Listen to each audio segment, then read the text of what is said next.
Lost Love and Other Stories by Jan Carew. Lost Love. These things happened to me nearly 10 years ago. I lived in a city, but the city was hot in summer. I wanted to see the country. I wanted to walk in the woods and see green trees. I had a little red car, and I had a map too. I drove all night out into the country. I was happy in my car.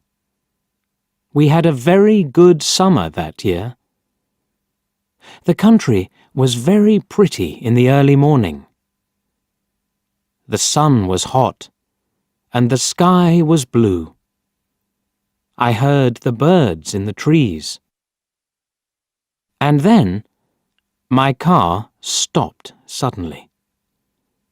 What's wrong? I thought. Oh dear, I haven't got any petrol. Now I'll have to walk. I'll have to find a town and buy some petrol. But where am I? I looked at the map. I wasn't near a town. I was lost in the country. And then I saw the girl. She walked down the road with flowers in her hand. She wore a long dress, and her hair was long too. It was long and black, and it shone in the sun. She was very pretty. I wanted to speak to her, so I got out of the car.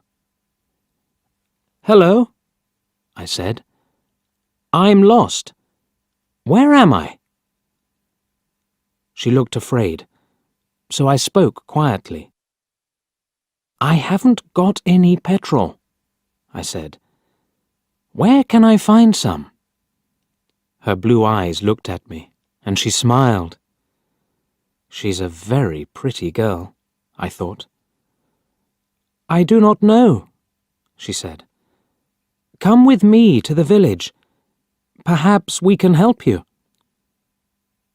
I went with her happily, and we walked a long way. There isn't a village on the map, I thought. Perhaps it's a very small village. There was a village, and it was old and pretty. The houses were black and white and very small. There were a lot of animals. The girl stopped at a house and smiled at me. "Come in, please," she said. I went in. The house was very clean, but it was strange too. There was a fire and some food above it. I felt hungry then. That's strange, I thought. They cook their food over a wood fire. Perhaps they have no money. I met her father and mother, and I liked them. They were nice people, but their clothes were strange. "Sit down," said the old man. "Are you thirsty after your walk?" He gave me a drink, and I said, "Thank you." But the drink was strange too. It was dark brown and very strong. I didn't understand, but I was happy there. I asked about petrol, but the old man didn't understand. "Petrol?" he asked. "What is that?" This is strange, I thought. Then I asked, "Do you walk everywhere?" The old man smiled. "Oh, no, we use horses," he said. Horses, I thought. Horses are very slow. Why don't they have cars? But I didn't say that to the old man. I felt happy there. I stayed all day, and I ate dinner with them that evening. Then the girl and I went out into the garden. The girl's name was Mary. "This is nice," she said. "We like having visitors. We do not see many people here." We spoke happily. She was very beautiful. But after a time, she began to talk quietly, and her face was sad. "Why are you sad?" I asked her. "I cannot tell you," she said. "You are only a visitor here. We have to say goodbye tonight. You have to go now." I didn't understand. I loved her, I knew that, and I wanted to help her. Why did I have to go? But Mary said again in a sad voice, "You have to go. It is dangerous here." So I said, "I'll go to the next town and find some petrol. Then I'll come back." She didn't speak. "I love you, Mary," I said, "and I'll come back to you. You won't stop me." She said goodbye to me at the door. Her face was very sad, and I was sad too. I didn't want to go. It was midnight. The night was very dark, but I walked and walked. I was very tired when I saw the lights of a town. I found some petrol, and then I asked the name of the village. But the man at the garage gave me a strange look. "What village?" he asked. I told him about the village. I told him about the old houses and the people with strange clothes. Again, he gave me a strange look. He thought, and then he said, "There was a village there, but it isn't there now. There are stories about it, strange stories." "What do people say about it?" I asked. He didn't want to tell me, but then he said, "There was a big fire in the village. Everybody died. There aren't any people or houses there now." "How did it happen?" I asked. "And why?" "Oliver Cromwell killed them," he said. "He was angry with the villagers because they helped the king in the war." I couldn't speak. This isn't right, I thought. That war happened 350 years ago. Then I remembered the strange clothes, the long hair, the food over the fire, and the old houses. And I remembered, too, about the horses. "But I don't understand," I cried. "I saw the people and the village. I spoke to some people there." The man looked quickly at me, and then he spoke. "There's an interesting story about the village. For one day, every 10 years, it lives again. But only for one day. Then it goes away again for another 10 years. On that one day, you can find the village, but you have to leave before morning, or you will never leave." Can this be right? I thought. Perhaps it was. Mary said, "You have to go." She loved me, but she said, "We have to say goodbye." She was afraid for me. Now I understand, I thought. I went back to the village, but it wasn't there. I looked again and again, but I couldn't find it. I saw only flowers and trees. I heard only the sound of the birds and the wind. I was very sad. I sat down on the ground and cried. I will never forget that day. I remember Mary, and I will always love her. Now, I only have to wait 2 months. The village will come back again. On the right day, I will go back. I will find her again, my love with the long black hair. And this time, I will not leave before morning. I will stay with her.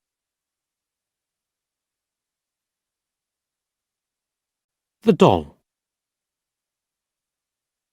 Mr. Brown lived near the centre of town, but his small house had a garden.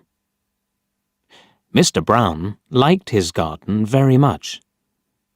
It had a lot of flowers, and they were pretty in summer. Red, blue, and yellow. Mr. Brown liked sitting there in the evenings and at weekends. But he had to work too. Mr. Brown worked in an office. It wasn't near his house, so he often went to work on the bus. He came home on the bus too. Mr. Brown was a lonely man. He didn't have many friends, and he didn't talk to many people. And so he was sad and often bored. One very hot day, Mr. Brown walked home. He didn't want to go on the bus that day. He wanted a walk in the warm sun. In one street, there was a small shop. Mr. Brown looked in the window. There were very old things in the window, and Mr. Brown liked old things. He went into the shop. "Good afternoon," said the man in the shop. "Good afternoon," said Mr. Brown. "Can I look round the shop?" "Please do." Mr. Brown looked at the things in the shop. He saw an old doll with a sad face. It wasn't a pretty face, but Mr. Brown liked it. The doll was a little old man with white hair and black clothes.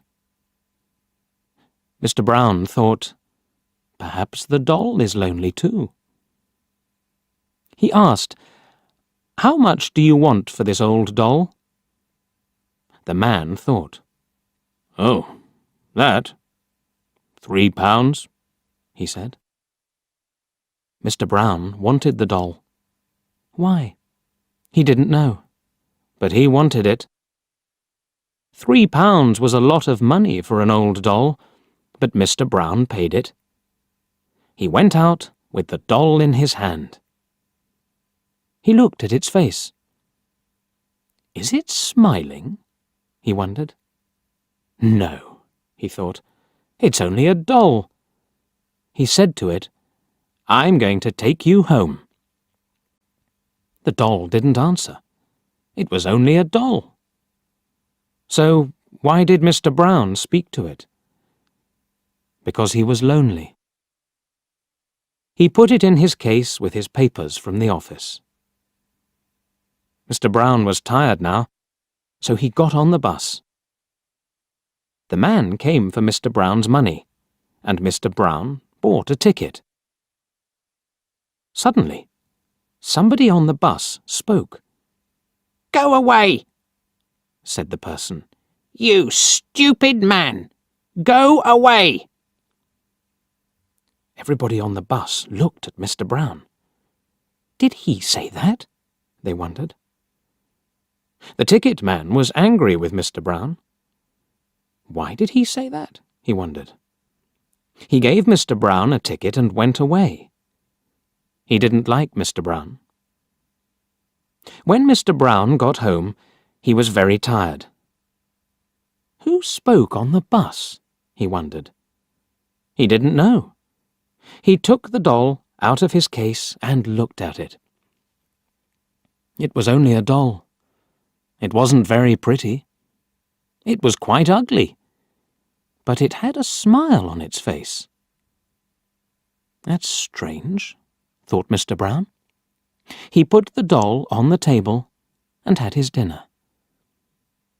Mr. Brown wasn't very hungry, so he only ate some bread and butter. Then he went to bed and slept. He forgot the doll. It was on the table. Morning came, and the sun shone into the room. Mr. Brown opened his eyes. There was something on his bed. What is it? He wondered. He looked, and he saw the doll. But I left it on the table. It can't walk. It's only a doll. Mr. Brown didn't understand it. It was very strange. Mr. Brown went to the front door. Are there any letters for me? He wondered. Yes, there were 3 with his name and address. But what was this? The letters were open. Who opened them? Mr. Brown didn't know. Mr. Brown ate his breakfast. Then he went to the bus stop and waited. His bus came and stopped for him. Mr. Brown got on with his case and sat down. There were a lot of people on the bus, and one old woman couldn't sit down. Her face was tired, and Mr. Brown was a kind man. He stood up for her, and she sat down. Then suddenly, somebody spoke. You stupid old thing! The woman turned and looked at Mr. Brown. She was very angry. Mr. Brown's face went red. Then he remembered the doll. He got off the bus. He couldn't understand it. That doll's at home, he thought. Or is it? Mr. Brown opened his case and looked inside. The doll was there, with a big smile on its ugly face. He put the doll down on the street and left it there. Then he went to work. That's the end of that doll, he thought. Good. Mr. Brown worked well all day. After work, he walked to the bus stop. But what was that? The doll was at the bus stop. Mr. Brown saw the white hair and the black clothes, and he saw the smile, too. What's happening? He wondered. It's waiting for me. It isn't only a doll. But what is it? He turned and ran away from the bus stop. Then he walked home. He had to walk 3 kilometers to his house. He was very tired. Mr. Brown sat down in a chair and went to sleep. He slept for an hour. Suddenly, there was a big noise in another room. Crash! Smash! Mr. Brown opened his eyes. What's wrong? He wondered. He went into the other room. The doll was there again. It sat on the table and looked at him. Mr. Brown's cups and plates were all on the floor. It isn't only a doll, Mr. Brown thought, and it isn't a friend. This is difficult. What can I do? He took the doll into the garden and buried it in the ground. That really is the end of you, said Mr. Brown. You're under the ground now. You won't get out of there. Next day, Mr. Brown went to work on the bus. He didn't have the doll now, and nobody spoke. He worked hard, and he was happy. Mr. Brown came home again that night. He watched television. This is good, he thought. At 11 o'clock, he went to bed. The house was dark and quiet. But an hour later, there was a sudden noise in the night. Mr. Brown sat up in bed. He was cold and afraid. What was that noise? He wondered. The noise was at the back door. Mr. Brown was afraid, but he opened the door. It was the doll again. It was dirty from the ground, but it looked at Mr. Brown and smiled. It was a cold smile, and Mr. Brown was very afraid. He looked at the doll and said, "Go away! Please, go away!" The doll didn't speak. It only smiled again. Mr. Brown was very angry now. He took the doll into the garden again. He found some wood, and he made a big fire. He lit the fire, then he put the doll on the top. "Now die," said Mr. Brown. "It's different this time. This will be the end of you." And Mr. Brown smiled. The fire was hot and red. The fire got bigger and bigger. Suddenly there was a loud cry, and people ran out of their houses. "What's wrong?" they shouted. "There's a big fire in Mr. Brown's garden," somebody said. "Look!" And there was a big fire. The people looked round the house and garden. They couldn't find Mr. Brown. But on the ground, near the fire, there was a doll with white hair and black clothes. It wasn't a pretty doll, and there was a smile on its face.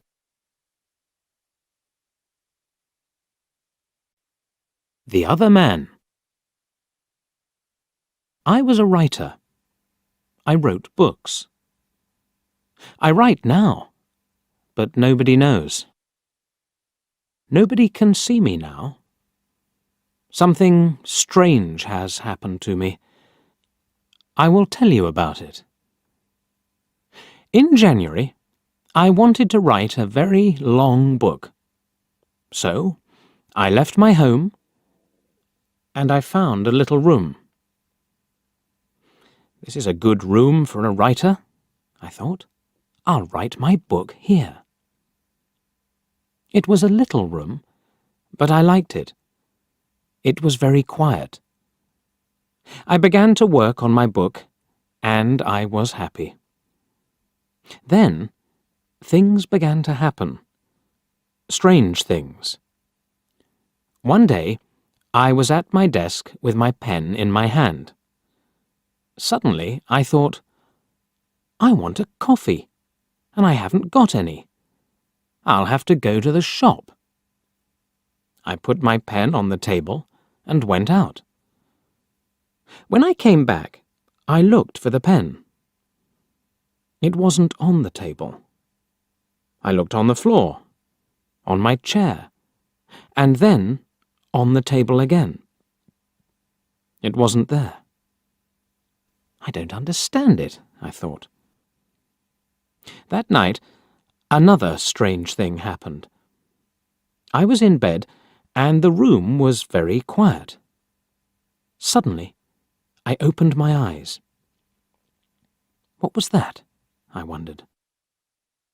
Then I heard a voice, a man's voice. "Who's there?" I cried. There was no answer, and there was nobody in the room. I couldn't understand it, and I was afraid. What can I do? I thought. What was that?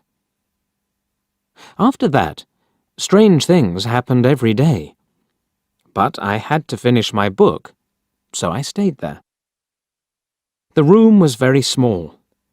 There were not many things in it. Only a bed, a table, and a chair. And there was a mirror on the wall. It was a very old mirror, and I liked it. And then, one day, I looked in the mirror and I saw him, the other man. It wasn't me. This man had a beard, but I didn't. I shut my eyes and looked again. This time, I saw my face in the mirror. That didn't happen, I thought. I was wrong. There wasn't another man. I went for a walk that day, and I didn't work on my book. I didn't want to be in the room. I didn't want to see or hear strange things. At night, I went home again. The room was very quiet. I looked in the mirror and saw my face. But I wasn't happy. I went to bed, but I couldn't sleep. I'll leave here tomorrow, I thought. And after that, I slept.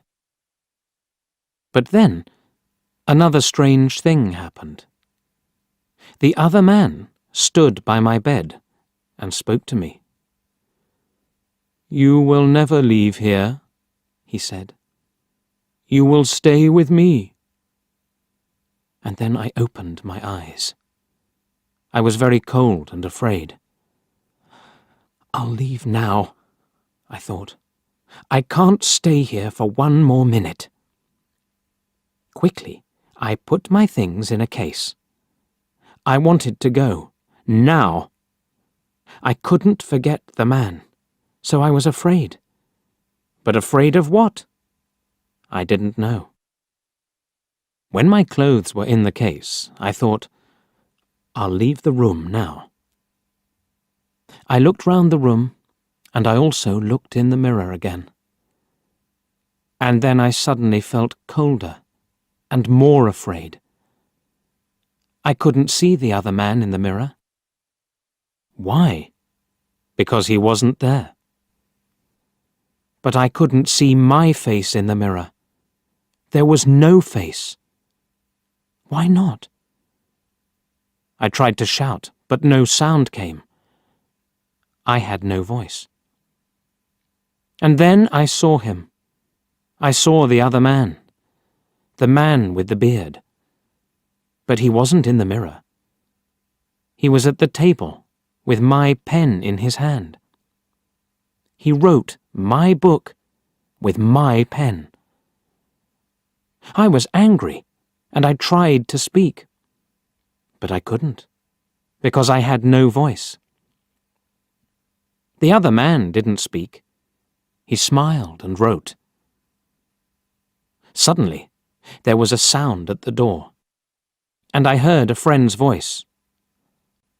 "Are you there?" my friend called. "I want to see you." I was very happy then. My friend will help me, I thought. But I couldn't move.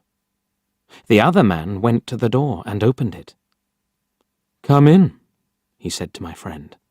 "Come and see my room. I'm writing my book." My friend came into the room, but he didn't see me. He smiled at the other man. My friend said, "Oh, you have a beard now?" Again and again I tried to speak, but I couldn't.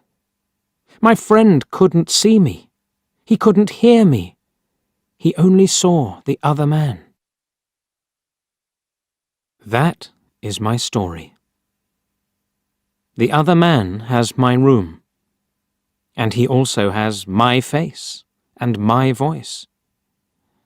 He will finish my book too. But the other man doesn't know one thing. I can write. I can tell my story, and I'm telling it to you. The Charm. He's a brave man, people say about me. He's never afraid. They are wrong. I wasn't always a brave man, and at times I was afraid, very afraid. I am an important man now. I have an important job. People know me and like me. They don't know that I wasn't always brave. I will tell you the story. I was a very shy young man. I didn't like talking to other young men. I was afraid. They'll laugh at me, I thought. Women were worse. I never spoke to them. I was always afraid of them. I try to help shy people now. I never laugh at them, because I remember that time. I was very unhappy then. Then there was a war between my country and another country. I had to be a soldier. Me! I was always afraid, but I had to be a soldier. And it was very dangerous. I was afraid. The other soldiers didn't talk about it, but they knew. They're laughing at me, I thought. They aren't afraid. I was wrong, but I didn't know that. I felt very bad. One day, I was in the town. I had 2 days' holiday away from the other soldiers. I wasn't with friends. I didn't have any friends. I was very unhappy. I walked slowly past some shops. An old man stood by the road. There weren't many cars on it. Why doesn't he walk across the road? I thought. Is he afraid? I went near him, and then I saw his eyes. Oh, I thought. Now I know. He can't see. He wants to go across, but he can't go without help. Other people walked quickly past him. They had to go to work or to their homes. They didn't help him. They didn't have time. But I had time, a lot of time. I'm not doing anything, I thought. Why can't I help him? I won't be afraid of him. I took the old man's arm, and I helped him across the road. "Thank you," he said. His hand felt my coat. "This is a soldier's coat," he said. "Are you a soldier?" "Yes." Perhaps I said it in a sad voice. The old man put a hand in his jacket. He took something out and gave it to me. "Take this," he said. "It will help you. Wear it, and you'll be all right. Nothing bad will happen to you." He walked away, and I looked at the thing in my hand. It was a small charm. Pretty, but strange.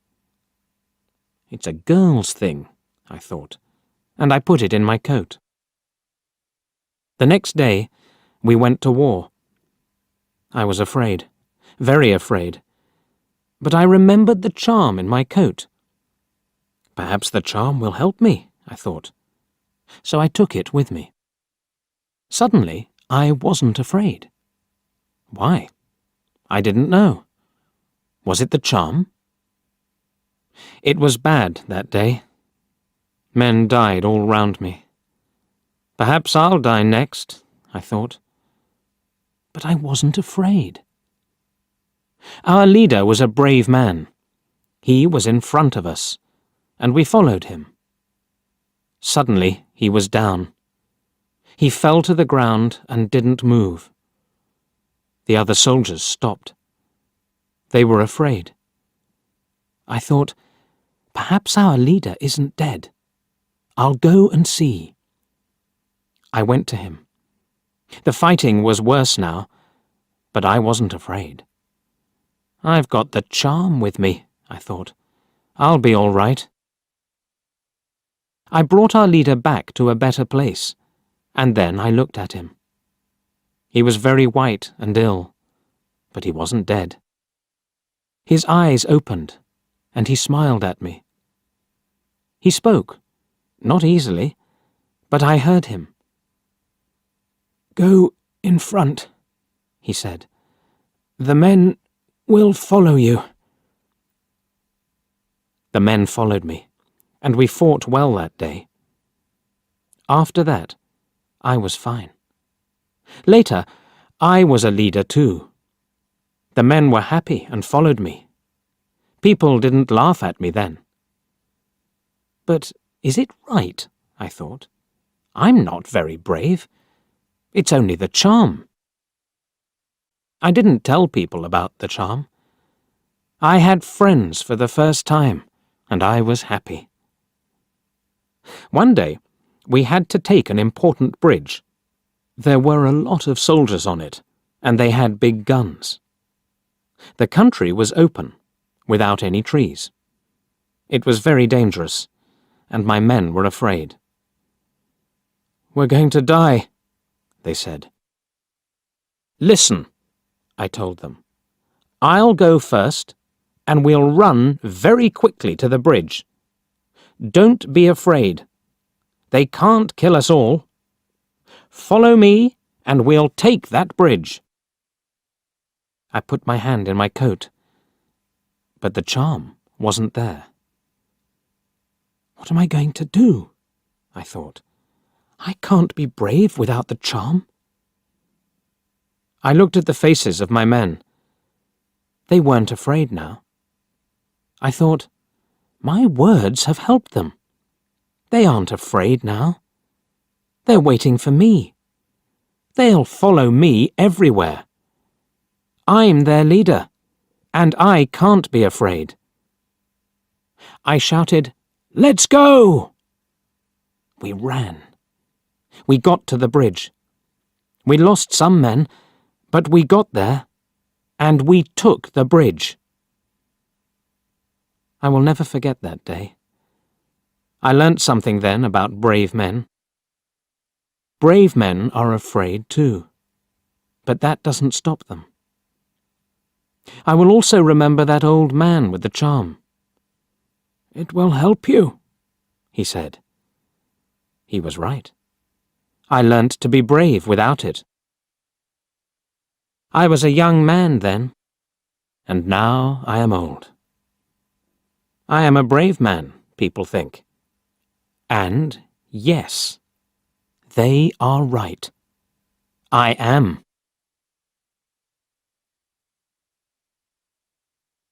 Journey's End. Tom Smith was a nice young man. He wanted a job, but he couldn't find one. Many people wanted to work, and there weren't many jobs. Tom felt sad because he never had money for clothes or the cinema. When he was younger, Tom wanted to be a footballer. He was good at football, and at tennis too. He was good at every sport, but there were other, better players. Now, Tom had a new idea. He thought, perhaps I can find a job in a sports shop. I'll be happy then, and I'll have money. But it was only an idea. It never happened. He tried hard to find a job. He looked in the newspapers every day. And he wrote letters for jobs. A lot of letters. But he never found a job. One day, he saw something in the newspaper about a fair in the park near his house. That will be interesting, he thought. It's next Saturday. I think I'll go. Yes, I'll go. I'm not doing anything this weekend, and it won't cost much.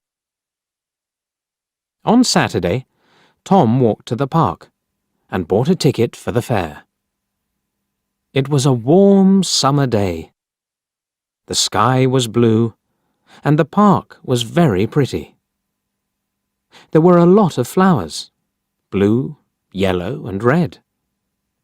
Tom felt happy when he saw them. The fair was good too.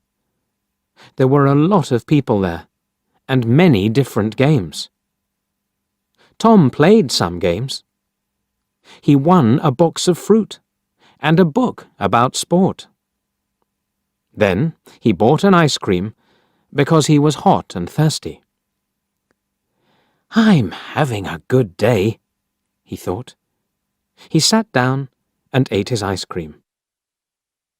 "Now, what shall I do next?" Suddenly, he saw, in large letters, "Madame Zelda knows the future. Do you want to know about your future? Come in and talk to Madame Zelda." Tom Smith thought very hard. "Shall I go in?" he thought. "Why not? I'm not afraid of the future. Perhaps it will be interesting. Yes, I'll go in and have a conversation with Madame Zelda." So he went in. It was very dark inside. An old woman with grey hair and a kind face smiled at Tom. "Hello, young man," she said. "Sit down, and I will tell you about your future." Tom sat down. The old woman looked at some cards on the table. "Take 3 cards," she said. Tom took the cards and gave them to her. The woman looked at the cards for a long time. Then she spoke. She didn't smile now. "Listen," she said. "I have to tell you something very important. Do not go anywhere next Friday. Make a journey next Friday, and you will never arrive. Something will happen on the way. Don't forget now. I can tell you nothing more. Be careful, young man." Tom left. The sun was very hot on his face. He had no more money, and he wanted to go home. "I'm not afraid," he thought. "I don't go on journeys. I won't go anywhere next Friday. Every day is the same to me. I haven't got a job, so I don't go anywhere." But on Thursday, Tom had a letter. It was an answer to one of his letters. There was a job in a town 30 kilometers away. It was in a sports shop. The boss wanted to meet Tom the next day. Tom felt very happy. "I'll have to take a train there," he thought. "I can't walk 30 kilometers." Suddenly, he remembered the old woman at the fair, and he felt afraid. "Do not go anywhere next Friday," she told him. "But what can I do?" Tom thought sadly. "I can't lose this job. It's too important to me. I'll have to take the train tomorrow. And what can an old woman know about the future? Nothing." But he wasn't very happy about it, and he didn't sleep well that night. The next day was Friday, and Tom went to the station. He bought a ticket at the ticket office.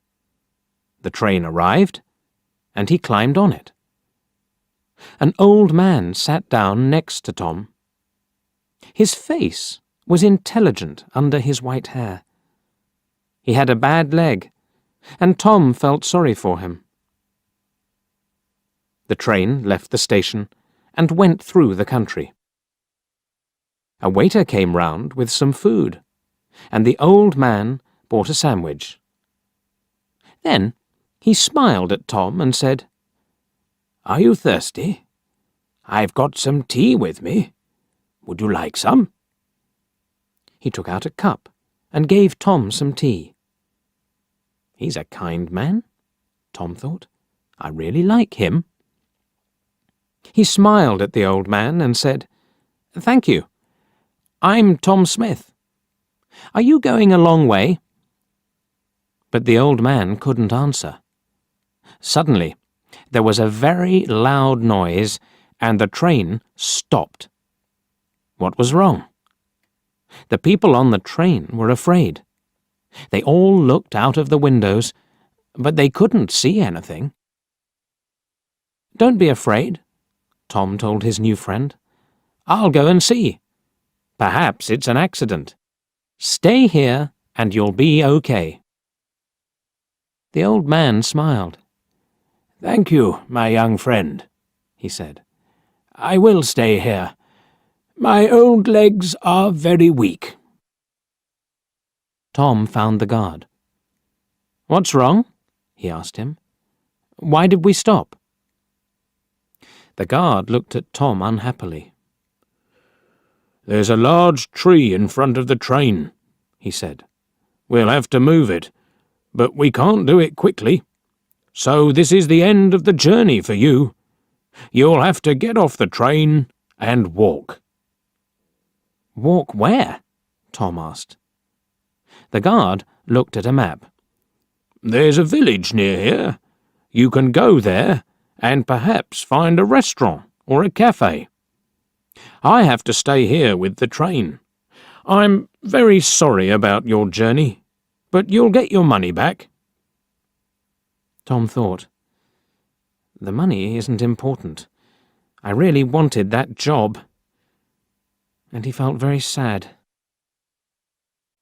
Tom didn't say anything about the job to the old man. He helped his friend off the train and carried his case to the village. "Thank you very much," the old man said to Tom. "I know that my case is heavy. There's a computer in it, and there are a lot of papers." Tom smiled. "It's all right," he said. But inside he was very sad. "I was stupid," he thought. "I didn't listen to the old woman. But she was right. I won't get that job now." The old man saw Tom's sad face and asked him, "What's wrong, my young friend?" So Tom told him the story about the job in the sports shop. Then a strange thing happened. The old man smiled, and then he laughed. Why did he laugh? Tom didn't know, and he felt a little angry. The old man was his friend, but this was a bad day for Tom. It wasn't funny. Tom couldn't speak or smile. The old man saw this, and he stopped laughing. Then he said, "Listen to me, Tom, and don't be sad. I'm a rich man.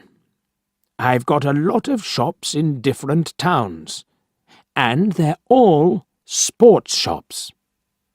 I want an intelligent young man to work in my new shop. It's also my biggest shop. Will you work for me? I think I know you now. You were very kind to me on the train.